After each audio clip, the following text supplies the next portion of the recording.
Assalamualaikum warahmatullahi wabarakatuh. Perkenalkan, nama saya Repa Dwi Puspita dengan NIM A1A325062 dari Program Studi Pendidikan Pancasila dan Kewarganegaraan.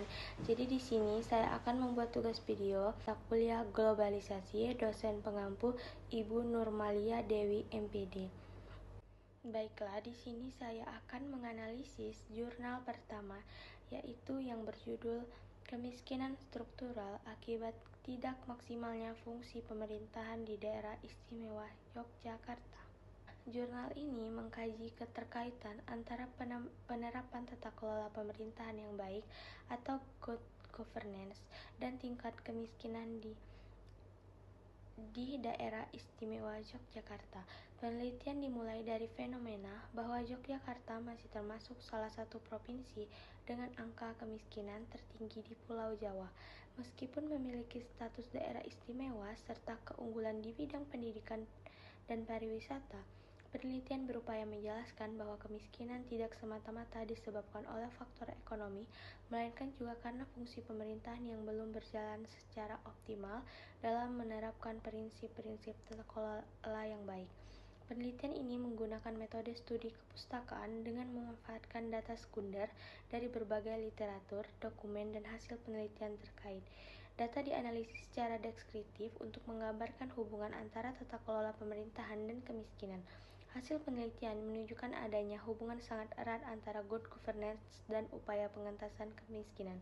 Pemerintahan yang baik ditandai oleh transparansi, akuntabilitas, efektivitas, efisiensi, supremasi hukum, serta layanan publik. Penulis juga menguraikan berbagai bentuk kemiskinan seperti kemiskinan absolut, relatif, kultural, dan struktural. Fokus utama adalah kemiskinan struktural yang timbul akibat keterbatasnya akses masyarakat terhadap sumber daya ekonomi dan kebijakan yang belum berpihak pada kelompok miskin. Menurut penulis, kemiskinan struktural merupakan faktor dominan karena dapat memicu bentuk kemiskinan lainnya. Faktor penyebab kemiskinan di Yogyakarta yang diidentifikasi meliputi rendahnya produktivitas masyarakat akibat kualitas hidup yang rendah, keterampilan yang kurang memadai, minimnya fasilitas penunjang kerja, rendahnya kualitas sumber daya manusia, serta ketidakseimbangan antara jumlah tenaga kerja dan kesempatan kerja yang tersedia. Selanjutnya, saya akan menganalisis jurnal 2 yang berjudul Strategi Pengentasan Kemiskinan, Tantangan dan Peluang dalam Mewujudkan SDGs di Indonesia. Membahas berbagai tantangan, peluang, dan strategi dalam pengentasan kemiskinan untuk mencapai tujuan pertama Sustainable Development Goals atau SDGs, yakni tanpa kemiskinan. Latar belakang penelitian adalah masih tingginya jumlah penduduk miskin di Indonesia. Dilakukan dengan metode kualitatif deskriptif menggunakan pendekatan tinjauan pustaka.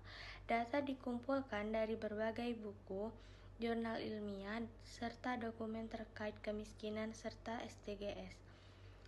Hasil kajian dianalisis secara naratif untuk menggambarkan tantangan dan peluang dalam upaya pengentasan kemiskinan. Temuan penelitian menunjukkan berbagai tantangan dalam mewujudkan SDGs, antara lain ketimpangan akses terhadap pendidikan, layanan kesehatan, dan pekerjaan layak. Selain itu, tingginya angka pengangguran.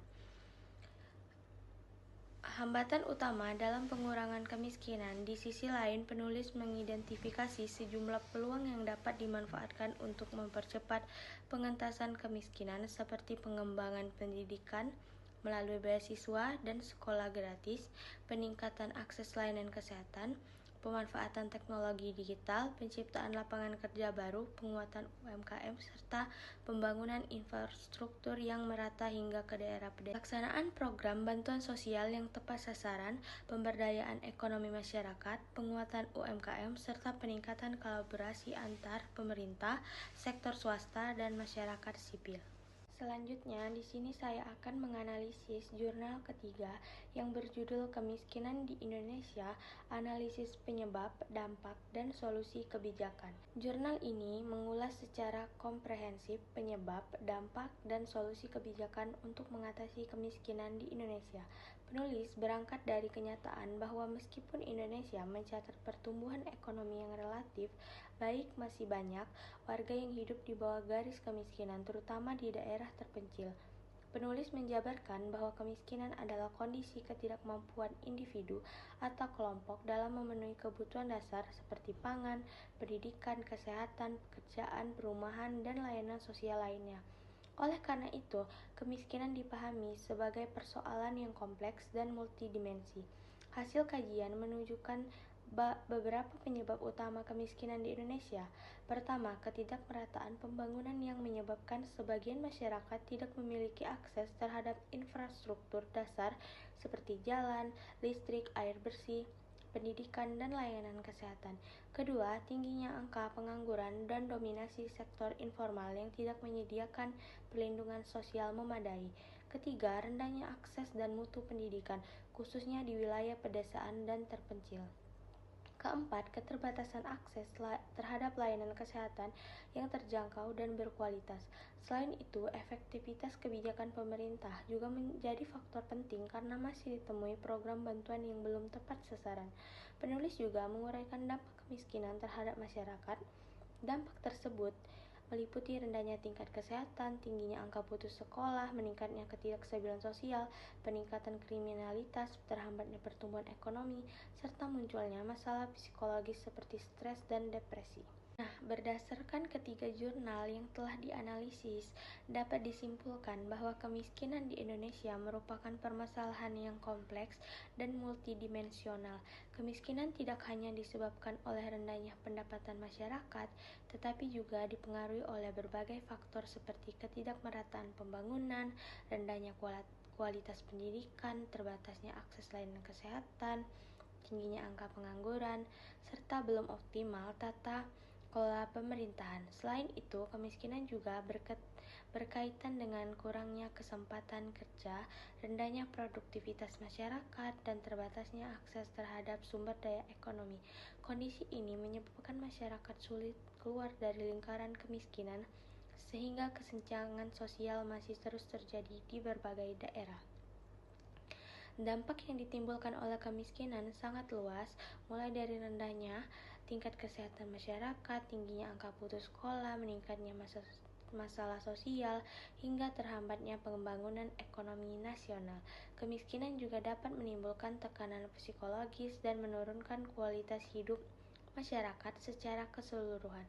Oleh karena itu, upaya pengentasan kemiskinan tidak dapat dilakukan hanya melalui bantuan sosial semata, tetapi harus dilakukan secara menyeluruh melalui peningkatan kualitas sumber daya manusia, pemerataan pembangunan, pemberdayaan ekonomi masyarakat, serta perbaikan sistem pemerintahan yang lebih transparan dan efektif. Menurut pandangan saya, salah satu solusi yang perlu prioritaskan adalah peningkatan kualitas pendidikan dan keterampilan masyarakat sejak usia dini hingga usia produktif. Pendidikan yang baik akan membuka peluang kerja yang luas dan meningkatkan kemampuan masyarakat dalam bersaing di dunia kerja. Selain itu, pemerintah perlu memperluas program pelatihan kerja dan bantuan modal usaha bagi masyarakat kecil agar mereka mampu menciptakan lapangan pekerjaan sendiri. Pengembangan UMKM juga harus terus didukung karena sektor ini terbukti mampu menyerap tenaga kerja dalam jumlah besar. Saya juga berpendapat bahwa keberhasilan pengentasan kemiskinan membutuhkan kerjasama antar pemerintah, sektor swasta, lembaga pendidikan, dan masyarakat. Program bantuan yang diberikan harus tepat